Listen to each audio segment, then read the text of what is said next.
बहुत पुरानी बात है, जब धरती अभी जवान थी और पहाड़ों के रूप बन रहे थे। तिब्बत की ऊंची चोटियों पर एक विशाल हिमंद रहता था, जिसे स्थानीय लोग सेंगे खबाब कहते थे। वह बर्फ का एक विशाल राजा था, जिसकी चादर सूरज की किरणों से चमकती थी। एक दिन धरती ने जोरदार झटका लिया।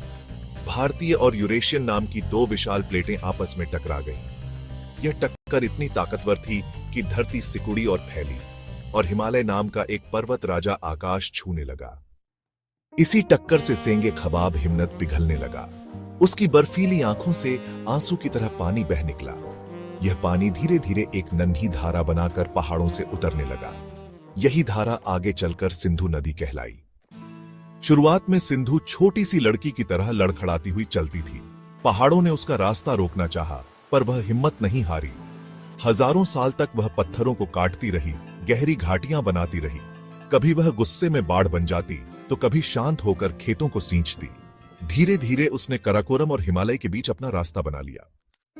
एक बार जब सिंधु ने पहाड़ों को पार कर लिया, तो उसे विशाल मैदानों ने स्वागत किया।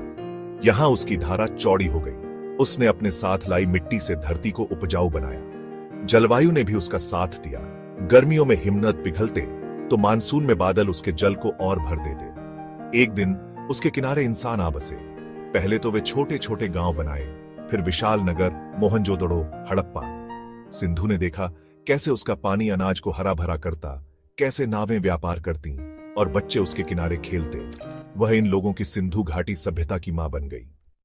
पर समय के साथ बदलाव आया। कुछ सहायक नदियां जैसे सरस्वती सूखने लगी।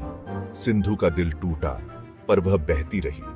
मुगलों ने उसके किनारे महल बनाए, सूफी संतों ने उसके जल में प्रेम की कहानियां गाईं, और आज भी वह पाकिस्तान के रेगिस्तानों को हरा भरा करती है।